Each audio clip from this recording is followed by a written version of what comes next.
આશીષ આજે પોતાની મમ્મીને લેવા માટે ગામડે આવ્યો હતો।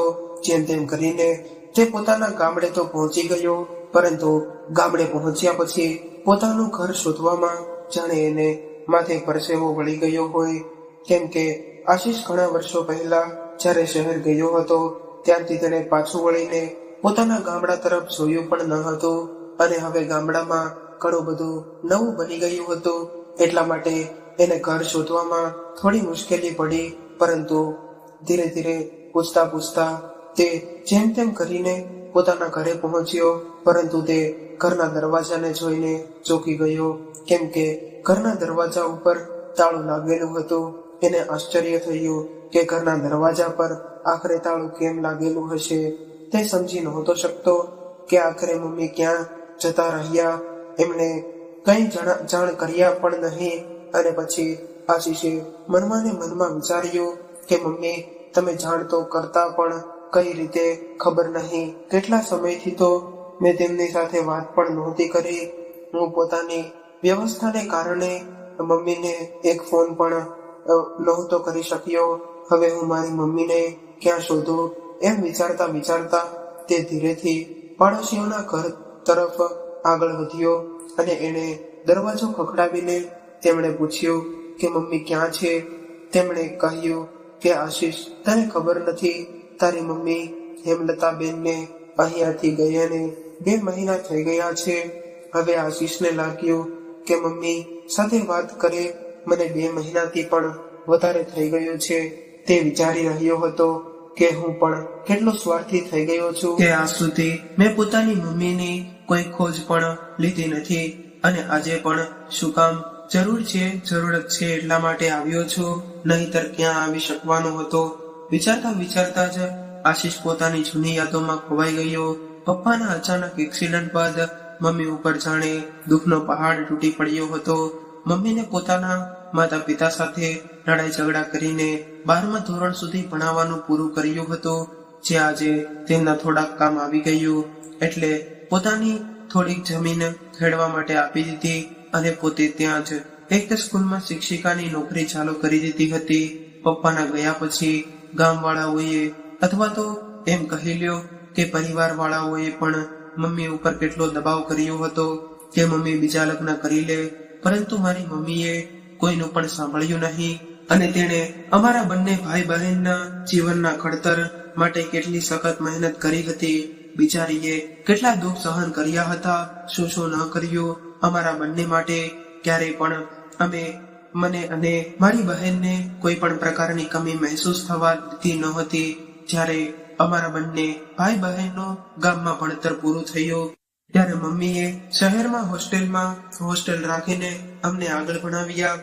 મોટી બહેન હિનાએ પોસ્ટ ગ્રેજ્યુએશન સુધીનો અભ્યાસ કર્યો, અને એના માટે એક ખૂબ જ સુખી સંપન્ન પરિવાર શોધીને ધામધૂમથી એના લગ્ન કરાવી નાખ્યા।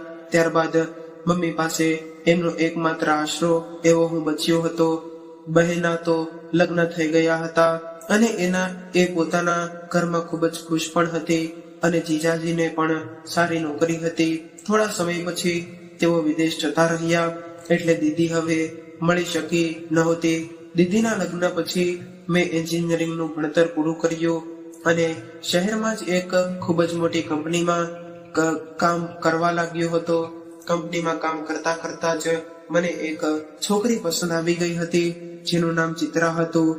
પહેલા તો મારી મમ્મી સાથે એના વિશે વાત કરવાની મારી હિંમત થઈ નહીં, પરંતુ પછી જ્યારે તેમણે મારા માટે છોકરી શોધવાની વાત કરી, એટલે મેં ચિત્રાનું નામ જણાવ્યું હતું કે મારા ઓફિસમાં જ કામ કરે છે, હું તેની સાથે જ લગ્ન કરવા માંગુ છું। મમ્મીએ કંઈ પણ કહ્યું નહીં, અને મારી ખુશીને ધ્યાનમાં રાખતા ચિત્રા સાથે મારા લગ્ન કરાવી નાખ્યા। લગ્ન બાદ થોડા સમય સુધી અમે લોકો ગામડે જ રહ્યા, અને થોડા સમય પછી હું ચિત્રાને પોતાની સાથે શહેરમાં લઈ ગયો। જ્યારે અમે ગામડેથી શહેરમાં જવાના હતા ત્યારે મમ્મી કંઈક કહે તે પહેલા જ મેં કહી દીધું હતું કે મમ્મી થોડા દિવસોની જ વાત છે, હમણાં મેં એક જ રૂમ રસોડાનું નાનકડું ઘર ભાડે રાખેલું છે। જેવું જ મોટું ઘર લઈશ તો તમને મારી સાથે શહેર લઈ જઈશ, મમ્મીએ હસતા મોઢે માથું હલાવ્યું. જેવી તારી મરજી બેટા. પરંતુ જે રીતે તેમણે પોતાનું માથું હલાવ્યું હતું તેના પરથી લાગી રહ્યું હતું કે જાણે તેમને પહેલેથી જ અભ્યાસ થઈ ગયો હતો કે હું કદાચ ક્યારેય પણ એમને પોતાની સાથે નહીં લઈ જાઉં. પપ્પાના ગયા પછી મમ્મી જ એકમાત્ર અમારો આશરો હતી અને મમ્મીએ પણ તે સમયે પોતાની જવાબદારીઓ પૂરી કરવામાં કોઈ કમી નહોતી રાખી. મમ્મીએ મારી મોટી બહેન હિનાના લગ્ન અને મારા લગ્ન ખૂબ જ ધામધૂમથી કર્યા હતા અને હું એટલો સ્વાર્થી થઈ ગયો હતો કે મેં એમને એકવાર પણ પૂછ્યું ન હતું કે મમ્મી તમે અમારા બંનેના લગ્નમાં આટલા રૂપિયા વાપર્યા, આખરે આટલા બધા રૂપિયા ક્યાંથી આવ્યા? તમે કોઈ પાસેથી ઉધાર તો નથી લીધા ને? શું હું કંઈક મદદ કરી આપું તમારી? હું પણ બસ ચૂપ જ રહ્યો અને આશીષ મનમાં ને મનમાં વિચારતો રહ્યો હતો. પરંતુ મમ્મીએ પણ ક્યારેય મને કંઈ જણાવ્યું નહીં કે તેમની આર્થિક સ્થિતિ કેવી છે. હું પણ ચિત્રાને સાથે લઈને શહેરમાં જતો રહ્યો અને પછી પોતાની ઓફિસ અને ઘરમાં વ્યસ્ત થઈને રહી ગયો. મમ્મી વિશે તો ક્યારેય પણ મેં કંઈ પણ વિચાર્યું જ નહીં. જો કે હું મમ્મીને કહીને ગયો હતો કે જ્યારે મોટું ઘર લઈશ તો તેમને જરૂર સાથે લઈ જઈશ. આજ બધી ઉથલ પુથલ આજે આશીષના દિમાગમાં ચાલી રહી હતી અને આ બધું વિચારી જ રહ્યો હતો કે પોતાના પાડોશી કાકાનો અચાનક અવાજ આવ્યો. અવાજની તેમને વિચાર ભંગ થયા અને તે પોતાની જૂની યાદોમાંથી બહાર નીકળ્યો. કાકાએ તેને કહ્યું કે આશીષ બેટા, આખરે ક્યાં વિચારોમાં ડૂબી ગયો હતો? શું તને તારી મમ્મીએ જાણ નથી કરી? એટલે આશીષે કહ્યું કે કાકા, મમ્મીએ તો મને કંઈ નથી જણાવ્યું, તમે જ કહી દો. ત્યારે કાકાએ જણાવ્યું કે બેટા, હકીકતમાં તારા ગયા પછી હેમલતાબેન કંઈક અસ્વસ્થ રહેવા લાગ્યા હતા અને પછી તું તો જાણે જ છે કે બધા હાલત તારી સામે જ હતા કે કઈ રીતે તેમણે તને અને તારી બહેન હિનાને ભણાવી ગણાવીને મોટા કર્યા અને પોતે કેટલા કષ્ટ વેઠ્યા. તમારા લગ્ન પછી થોડો કરજો થઈ ગયો હતો. તારી મમ્મીએ તને એટલા માટે કહ્યું નહીં કે તું ચિંતા કરીશ અથવા તો આના વિશે વિચારતો રહીશ. અને બેટા, તું પણ કહીને ગયો હતો ને કે જ્યારે તું શહેરમાં મોટું ઘર લઈશ ત્યારે પોતાની મમ્મીને સાથે લઈ જઈશ. પરંતુ તું તો શહેર જઈને જાણે પોતાની મમ્મીને ભૂલી જ ગયો હશે. નસીબની વાત છે બેટા, સંતાન ક્યારેય કોઈની ભૂલી થઈ છે. કાકાએ મારા મોઢા પર જ કંઈ ના કહેતા પણ મને ઘણું બધું સંભળાવી લીધું હતું. કાકા દ્વારા જ મને ખબર પડી કે મમ્મીએ જ્યારે પોતાની ઉપર વધારે કરજો દેખાવા લાગ્યો તો તેમણે પોતાનું વોલેન્ટરી રિટાયરમેન્ટ લઈ લીધું હતું અને એના દ્વારા જે પણ રૂપિયા આવ્યા હતા તેનાથી પોતાનો બધો જ કરજો ચૂકતે કરી દીધો હતો અને વધેલા રૂપિયા બેંકમાં રાખી દીધા હતા. વધેલા રૂપિયાથી ઘરનો ખર્ચો ક્યાં સુધી ચાલવાનો હતો? તેમણે પોતાના ઘરનો ખર્ચો ચલાવવા માટે કંઈક ને કંઈક તો કરવું જ પડત. તો એટલા માટે એમણે ઘરની આસપાસના બાળકોને ટ્યુશન આપીને પોતાનું જીવન નિર્વાહ કરતા પસાર કરવાનું નક્કી કર્યું. તું તો એક દીકરાની ફરજ નિભાવી જ ન શક્યો. કાકાએ મને કહ્યું, સાચું જ કહી રહ્યા હતા કાકા. હકીકતમાં મેં દીકરા હોવાથી ફરજ તો ક્યારેય નિભાવી જ ન હતી. મમ્મીને પૂછ્યું જ નહીં કે તમારે રૂપિયા જોઈએ છે અથવા તો તમારી જરૂરિયાતો પૂરી કરવા માટે તમે શું કરો છો? હું કહીને ગયો હતો અને અમારા લગ્ન થઈ ગયા પછી મેં ગામડાના ઘર તરફ ક્યારેય પણ પાછું વળીને જોયું જ નહીં. જ્યારે મમ્મીએ મારા લગ્ન ચિત્રા સાથે ફક્ત મારી ખુશી માટે કરાવ્યા હશે. સમય વીતી ગયો હતો અને આ સમય દરમિયાન અમારે 2 બાળકો પણ થઈ ગયા. છતાં પણ અમે મમ્મીને બોલાવ્યા નહોતા અને ના ક્યારેય બાળકોને લઈને ગામડે આવ્યા હતા મમ્મી પાસે. ના તો મારી મમ્મીને અમારા બાળકોને જોયા હતા કે ના અમારા બાળકોને મારી મમ્મીને. મારા બાળકો જાણતા પણ ન હતા કે તેમની એક દાદી પણ છે જે ગામડે રહે છે. બધા લોકો વિચારવા લાગ્યા કે જે દીકરાને આજ સુધી ક્યારેય પોતાની મમ્મીની યાદ આવી નથી. તે અચાનક કેવી રીતે જરૂરત પડી ગઈ કે પોતાની મમ્મીને અહીં મળવા આવ્યો. મેં કહ્યું, તમને બધાને લાગી રહ્યું હશે કે આજે અચાનક મને મમ્મીની યાદ કઈ રીતે આવી ગઈ કે તેમને શોધતા અહીં આવી ગયો. આજે મમ્મીને મળવા આવવામાં પણ અમારો ઘણો સ્વાર્થ છે. દીકરામાં હકીકતમાં હું અને ચિત્રા બંને નોકરી કરીએ છીએ. જ્યાં સુધી અમે બંને એકલા હતા ત્યાં સુધી તો ઠીક હતું.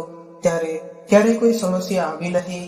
પણ અમારા બાળકો થયા પછી હવે અમે બાળકોને કોની પાસે મૂકીએ અને કઈ રીતે રાખીએ, આ તો ખૂબ જ મોટી સમસ્યા હતી. કેમ કે અમે બંને નોકરી ચાલુ રાખવાના હતા. પછી ખૂબ જ વિચારવા સમજ્યા પછી એક નક્કી કર્યું કે અમે પોતાના બાળકોને બેબી કેર સેન્ટરમાં મૂકી આવીશું. અને પછી અમે એવું કર્યું પણ, અને અમારા બાળકોને બેબી કેર સેન્ટરમાં રાખતા હતા.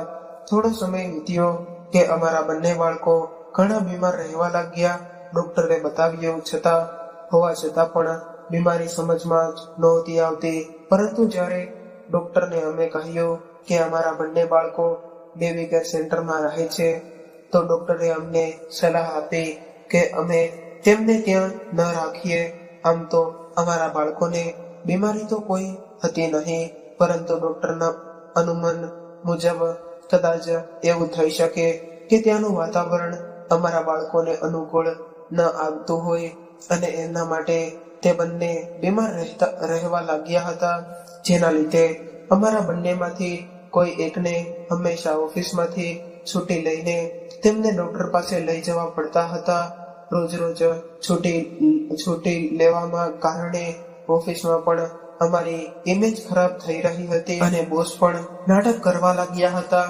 હવે તો અમે બંને દિવસે ને દિવસે હેરાન થવા લાગ્યા હતા. ઘણા વિચાર કર્યા પછી બંને બાળકો માટે એક ફૂલ ટાઈમ આયા રાખવાનું વિચાર્યું અને એવું પણ કર્યું. પરંતુ બાળકો છતાં પણ ઠીક ન થયા અને દિવસે ને દિવસે કમજોર થતા જતા હતા. હવે હું અને ચિત્રા બંને આ વાતને વિચારીને હેરાન રહેવા લાગ્યા હતા કે હવે તો આયા રાખવાનો પણ કોઈ ફાયદો નથી રહ્યો ન હતો. અને દિવસે ને દિવસે અમે પરેશાન થતા જતા હતા. અમે કંટાળી ગયા હતા. ચિત્રાની નોકરીને ધ્યાનમાં રાખીને જ અમે લોન લઈને ઘર ખરીદ્યું હતું. એટલા માટે ચિત્રા પણ નોકરી મૂકી શકે એમ ન હતી. એટલા માટે આ બધું કર્યા પછી એક નવી મહિલાને ઘર પર મદદ માટે બોલાવી લીધી. પરંતુ તે હાલતને ચાલતા રજા રાખી લેતી હતી. એક દિવસ બેઠા બેઠા ચિત્રાના દિમાગમાં વાત આવી કે તમે તમારી મમ્મીને અહીં લઈ આવો, એનાથી એમની ઈચ્છા પણ પૂરી થઈ જશે. પોતાના દીકરાના બાળકો સાથે રહેવાની અને આપણું પણ કામ થઈ જશે. બાળકોની અને ઘરની ચિંતા પણ નહીં રહે. મને એની વાત બરાબર લાગી અને હું મમ્મીને લેવા નીકળી ગયો. મેં તો એ પણ વિચાર્યું ન હતું કે મમ્મી મારા વિશે શું વિચારશે. હજુ તેનું મન વિચારોના સાગરમાં ડૂબકી લગાવી રહ્યું હતું કે ડ્રાઈવરે કહ્યું, સર, તમારા કહેવા પેપર એડ્રેસ ઉપર આપણે પહોંચી ગયા છીએ. જો કે મને ગામડેથી ગયે ઘણો સમય થઈ ગયો હતો અને મને ખબર પણ ન હતી કે મમ્મી ક્યાં ગયા છે. પરંતુ પાડોશવાળા કાકાએ જે એડ્રેસ આપ્યું હતું, હું વિચારતા ત્યાં પહોંચી ગયો. મને લાગ્યું હતું કે કદાચ મમ્મી કોઈ વૃદ્ધાશ્રમમાં હશે, કેમ કે હું જ એકમાત્ર તેમનો સહારો હતો અને બીજો કોઈ સગા સંબંધી પણ બચ્યા ન હતા. એટલે વિચાર્યું કે મમ્મી વૃદ્ધાશ્રમમાં જ ભરતી થઈ ગયા હશે. પરંતુ જ્યારે હું ત્યાં પહોંચ્યો અને ગાડીમાંથી નીચે ઉતર્યો તો હું જોઈને હેરાન રહી ગયો કે આ તો વૃદ્ધાશ્રમ નથી. અહીં તો ઘણા બધા બાળકો નજરે આવી રહ્યા હતા. આશીષ આગળ વધ્યો તો ત્યાં એક નાનકડું અનાથ આશ્રમનું બોર્ડ લાગેલું હતું. પહેલા આટલા બધા બાળકોને જોઈને આશીષને લાગ્યું જ હતું કે આ કોઈ અનાથ આશ્રમ હશે. પરંતુ હવે બોર્ડ જોઈને તેને ખાતરી થઈ ગઈ હતી. હવે તે ધીરે ધીરે ચાલતો ઓફિસમાં પહોંચ્યો અને ઓફિસમાં જઈને એક કર્મચારીને પૂછ્યું કે અહીં હેમલતાબેન રહે છે. તે મેનેજરે એક દિવસ પહેલા જ અહીં આવ્યો હતો. તેને આ વિશે કોઈ જાણકારી હતી નહીં. જ્યારે આશીષે હેમલતાબેનનું નામ લીધું તો આશીષ તરફ હેમલતાબેન પ્રશ્નવાચક ભાવ સાથે કહેતા જોતો જ રહી ગયો. તે મેનેજર આશીષને કંઈ કહે તે પહેલા જ પાછળથી એક નાનકડો છોકરો દોડીને આવ્યો અને તેણે મેનેજરને કહ્યું, આજે અંકલ આવ્યા છે, તે ટીચર વિશે પૂછી રહ્યા છે. આવો અંકલ, હું તમને ટીચર પાસે લઈ જાઉં. આશીષ તરફ જોતા તે છોકરો બોલ્યો, અંકલ ચાલો, હેમલતા મેડમ પોતાના રૂમમાં હશે, મારી સાથે ચાલો. હું તમને હેમલતા મેડમના રૂમ સુધી મૂકી આવું. તમારે ચિંતા કરવાની કોઈ જરૂર નથી. મને તેમનો રૂમ ક્યાં છે તે ખબર છે. મેનેજર અંકલ કાલે જ આવ્યા છે, તેમને ટીચર વિશે કંઈ વધારે ખબર નથી. તમે મારી સાથે આવો. એટલું કહીને એ છોકરો આગળ ચાલવા લાગ્યો અને હું પણ તેની પાછળ ચાલવા લાગ્યો. ત્યાં જઈને તે બાળકે બહારથી ઇશારો કરીને કહ્યું, અંકલ, પેલો રૂમ હેમલતા મેડમનો છે. હવે હું પોતાના ક્લાસમાં જાઉં છું અને મને મોડું થાય છે. તમે ટીચરને મળી લ્યો. હું દરવાજાને જરાક અમથો ખોલીને અવાજ કર્યા વગર ત્યાં પહોંચ્યો. જ્યારે મેં ત્યાં જઈને જોયું તો મમ્મી રૂમમાં પૂજા કરી રહ્યા હતા. જેવી તેમને પહેલેથી જ આદત હતી કે તેઓ હંમેશા સવારે ઉઠીને પૂજા પાઠ કરતા હતા અને રામાયણના પાઠ પણ વાંચતા હતા. એવી જ રીતે આજે પણ મમ્મી પૂજા કરી રહ્યા હતા. જ્યારે હું રૂમમાં પહોંચ્યો તો મમ્મી પોતાના રૂમમાં રામાયણના પાઠ વાંચી રહ્યા હતા. હું ધીરેથી બોલ્યો, મમ્મી. મારો અવાજ સાંભળ્યો એટલે મમ્મીએ માથું ઊંચું કરીને મારી તરફ જોયું અને બોલ્યા, અરે આશીષ બેટા, તું ક્યારે આવ્યો? ઘરમાં બધું બરાબર તો છે ને? ચિત્રા અને બાળકો કેમ છે? તે સાથે નથી આવ્યા? આશીષે કહ્યું, બધા બરાબર છે મમ્મી. તમે કેમ છો? અહીં ક્યારે આવ્યા? અમને જણાવ્યું પણ નહીં. તમારા દીકરાથી નારાજ છો ને તમે? મેં તમારી સાર સંભાળ લીધી નહીં, એટલા માટે. હેમલતાબેને કહ્યું, બેટા, પોતાના બાળકોથી કેવી નારાજગી? હું તો ફક્ત મારા પતિની જવાબદારી હતી. તારી ઉપર મારો શું હક છે? હક તો તને દેખાતો મારી કોઈ માં પણ છે અને તે ક્યાં છે ક્યાં નહીં. ક્યારે તો તને મારી યાદ આવી જાત ને, પરંતુ તું તો પોતાના કામમાં એટલો બધો વ્યસ્ત થઈ ગયો કે કંઈ પણ કહ્યું જ નહીં. અને પછી જેને મારા હોવા કે ના હોવાથી કોઈ ફરક પડતો નથી, તો પછી શું ફાયદો કે હું તારાથી નારાજ થાવ? જેની જવાબદારી હતી જ્યારે તે જ અધૂરી મૂકીને જતા રહ્યા, તો તારી પાસેથી તો મારે શું આશા રાખવાની હશે? મૂક આ બધી વાતોને અને એ કહે કે અહીં કઈ રીતે આવવાનું થયું. હેમલતાબેને પોતાના દીકરા આશીષને પૂછ્યું, અચાનક તને પોતાની માની યાદ કેવી રીતે આવી ગઈ? અત્યાર સુધી તો તારી પાસે સમય હતો જ નહીં પોતાની ગૃહસ્થી અને કામમાંથી કે તું એ પણ પૂછી શકે કે મારી માં મરી ગઈ છે કે જીવે છે. તો પછી આજે અચાનક મને શોધતા આટલી બધી દૂર સુધી કેવી રીતે આવી ગયો? જ્યારે તારી પાસે તો ગામડા સુધી આવવાનો પણ સમય ન હતો, તો હવે શું કામ પડી ગયું તારે મારું અને મારી પાસેથી રૂપિયા જોઈએ? તો હું તને પહેલાથી જ કહી દઉં કે હવે મારી પાસે કંઈ પણ નથી. જે કંઈ પણ હતું મેં તમને બે ભાઈ બહેનને નાનાથી મોટા કરવામાં, ભણાવવા ગણાવવામાં અને લગ્ન કરાવવામાં વાપરી નાખ્યું છે. તો જો તું એ આશાએ આવ્યો છો કે તને મારી પાસેથી કંઈક મળશે, તો દીકરા, મારી પાસે તને દેવા માટે હવે કંઈ પણ નથી. થોડા ગુસ્સામાં હેમલતાબેને પોતાના દીકરાને કહ્યું, મમ્મી, આવી રીતે ગુસ્સો ન કરો. એટલે હેમલતાબેન બોલ્યા, હા, ભલે લાયક હોય કે નાલાયક અને કોઈ કંઈ પણ કહી લે, પણ આ વાતથી કોઈ ઇનકાર ન કરી શકાય કે છો તો તું મારો દીકરો જ ને. કોઈ એટલું પણ કહી લે અથવા તો કંઈ પણ કરી લે, રહીશ તો તું મારો દીકરો જ ને. પણ શું ફાયદો આવા દીકરાનો? આશીષે થોડા ધીમા અવાજમાં પૂછ્યું, તમે અહીં કેમ પહોંચ્યા મમ્મી? ત્યારે હેમલતાબેને કહ્યું, હું એક દિવસ છાપું વાંચી રહી હતી તો એક વિજ્ઞાપન જોયું. એમાં લખ્યું હતું કે અનાથાલયમાં બાળકોને ભણાવવા માટે એક શિક્ષકની જરૂર છે. હું જ્યારે ત્યાં પહોંચી અને છોકરાઓને જોયા તો એમણે ભણાવવા માટે હા પાડી દીધી. એટલે જણાવ્યું હતું કે તેઓ જાજુ વેતન તો નહીં આપી શકે. મારું પણ બીજું કોઈ પણ હતું કે જેના માટે મને વધારે વેતનની જરૂર પડે.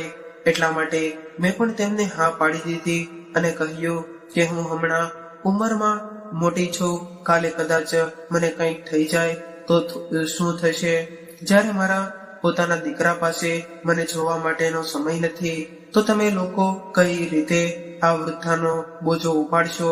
ત્યારે તેમણે કહ્યું હતું કે માતાજી, અમે તમારી દેખભાળ રાખીશું, તમને રહેવા માટે રૂમ આપીશું. આજથી તમે અમારી રહેવા માટે જવાબદારી છો. જ્યાં સુધી તમારાથી થઈ શકે તમે કરો, પછી અમે તમારી સંભાળ રાખીશું. આનાથી વધારે સારું બીજું શું થઈ શકવાનું હતું? એટલા માટે હું અહીં રહેવા આવી ગઈ. આશીષે કહ્યું કે બધું તો ઠીક છે મમ્મી, પણ મને પણ તમારી જરૂરત છે. તમે મારી સાથે રહેવા માટે ચાલો. મને ખબર છે કે તમે મારાથી નારાજ છો. જાણે અજાણે મેં તમને ઘણું બધું દુઃખ આપ્યું કે હું એ પણ સારી રીતે જાણું છું કે મારા માટે તમે શું મહેસૂસ કરી રહ્યા છો. મારું અચાનક આ રીતે અહીં આવવું અને મારી સાથે ચાલવાનું તમને કહેવું તમને ગમતું નહીં હોય, નહીં મમ્મી? એટલે હેમલતાબેન બોલ્યા, બેટા, દુઃખનું શું છે? સમય દરેક દુઃખને હળવું કરી નાખે છે. મારા મનમાં કોઈ વેરભાવ નથી. તને તારા મારા બાળકો, જો હું પણ તમારી મદદ કરવા માંગુ છું. આખરે માત્ર વારસદાર છે. તારા બાળકો મારા વારસદાર છે. એ બહાને હું પણ તેમની સાથે સમય વિતાવી શકીશ. આ તો ખૂબ જ મોટી વાત છે. તો પછી તારી સાથે આવવા માટે મનાઈ શું કામ કરું બેટા? પરંતુ બસ એક વાત જાણવાની જિજ્ઞાસા થઈ રહી છે. એટલે આશીષ બોલ્યો, હા મમ્મી, પૂછો, શું જિજ્ઞાસા છે? હું તમારી જે જિજ્ઞાસાને પણ તે દૂર કરી દઈશ. એટલે હેમલતાબેન બોલ્યા કે તે સારી વાત છે કે તું મને મળવા માટે અહીં સુધી આવ્યો અને મને લઈ જવા વિશે વિચાર્યું. પરંતુ જ્યારે તારા છોકરાઓ મોટા થઈ જશે અને તારે મારી જરૂરત નહીં હોય ત્યારે શું થશે એ વિચાર્યું તમે લોકોએ. હવે આશીષ પોતાના મમ્મીના સવાલોનો જવાબ આપી ન શક્યો. તે પોતાની પત્ની વિશે વિચારવા લાગ્યો. આ પ્રશ્નનો જવાબ ચિત્રાને જાણ કર્યા વગર આશીષ આપી શકે તેમ ન હતો. એટલા માટે આંસુ સાથે પોતાની મમ્મીને જોતો રહ્યો. હેમલતાબેન તેની પરેશાની સમજી ગયા. તેમણે તેની પીઠ થપથપાવી અને કહ્યું કે કઈ વાંધો નહીં બેટા, આશીષ અહીં ખુશ છો. તું તારી ચિંતા જ ન કરતો. પોતાની જિંદગી શાંતિથી વિતાવો. મારા આશીર્વાદ હંમેશા તમારી સાથે જ છે. હમણાં મારો ક્લાસ છે બેટા, હું જાઉં છું. એટલું કહેતા જ તે જતા રહ્યા અને આશીષ તેમને જતા જોઈ રહ્યો. આજકાલના જમાનામાં હકીકતમાં સંતાનો કેટલી સ્વાર્થી અને મતલબી થઈ ગઈ છે. આ કોઈ એક પરિવારની કહાની નથી, પરંતુ લગભગ દરેક બીજા કે ત્રીજા પરિવારની આ જ કહાની છે, જ્યાં ગળપણમાં વૃદ્ધોને કંઈક ને કંઈક સહન કરવું પડે છે. જેમાંથી ખૂબ જ ઓછા લોકો હોય છે જે પોતાના માટે કોઈ ઠોસ પગલાં ભરી શકે છે. નહીંતર અડધાથી વધારે માતા પિતા તો એમ વિચારીને ચૂપચાપ બેસી રહે છે કે હવે અમારા જીવનનો શું ભરોસો છે, આજ છે અને કાલ નહીં. બાળકોને પણ કરી રહ્યા છે, જેવી રીતે પણ કરી રહ્યા છે. બધું ઠીક છે, પરંતુ ઘણી વખત સંતાન આ વાતોને ખૂબ જ ખોટો ફાયદો ઉપાડી લે છે. આશીષ મોટો થઈને પોતાની જિંદગીમાં એટલો વ્યવસ્થિત થઈ ગયો કે એને એટલી પણ ખબર ન રહી કે ગામડે એની એક માં પણ છે, જેનો તેના સિવાય કોઈ નથી, જેનો એકમાત્ર અને છેલ્લો આશરો આશીષ છે. આશીષ શહેરમાં જઈને શહેરની જિંદગી અને પોતાની પત્ની અને બાળકો વચ્ચે રહીને પોતાની મમ્મીના ત્યાગને પૂરી રીતે ભૂલી ગયો હતો કે એક ઘરડીમાં દિવસ રાત તેની રાહ જોઈ રહી છે કે ક્યારે એનો દીકરો એને લેવા માટે આવશે. પરંતુ થાકીને જ્યારે તે માં આશા છોડી દે છે કે હવે મારો દીકરો પાછો આવશે તો આખરે તે પોતાના માટે એક આશરો શોધી લે જે કમસે કમ જીવનના અંતિમ દિવસોમાં તેને સાથ આપશે અને તે અનાથ બાળકોની સાથે એમનું મન પણ લાગેલું રહેશે. દીકરાના આટલા મોટા દગા પછી પણ મેં માં તેની બધી જ ભૂલોને માફ કરવા માટે પણ તૈયાર હતી, પરંતુ હજુ પણ તેનો દીકરો એ નિશ્ચિત હતો નહીં, કરી શક્યો નહીં કે તે પોતાની મમ્મીના અંતિમ દિવસ સુધી તેને પોતાની સાથે રાખશે. એ ફક્ત ત્યાં સુધી જ રાખશે જ્યાં સુધી એને પોતાના છોકરાઓ માટે એક આયાની જરૂરત છે. આજે પણ આટલા વર્ષો પછી આશીષ પોતાની માને મળવા કે શોધવા માટે નહીં, પરંતુ રૂપિયા વગરની મફતની આયાને શોધવા માટે આવ્યો હતો, જે કોઈ પણ પગાર વિના વગર લીધા વગર બધા જ કામ કરી શકે, જેના પર નિશ્ચિત થઈને તે પોતાના છોકરાઓની જવાબદારી મૂકી શકે. અને આ વાત હેમલતાબેન પણ સારી રીતે સમજી ગયા હતા. એટલા માટે તેમણે આવો નિર્ણય લીધો. આશીષની મમ્મીએ જેને નિર્ણય લીધો તે યોગ્ય હતો કે નહીં, તમારું શું મંતવ્ય છે તે કોમેન્ટ બોક્સમાં જરૂરથી જણાવજો. અને જો આજની વાર્તા ગમી હોય તો લાઈક કરીને વધુમાં વધુ શેર પણ કરજો. અને આવી જ અવનવી વાર્તા સાંભળવા માટે ચેનલને જરૂરથી સબસ્ક્રાઇબ કરજો. હર હર મહાદેવ.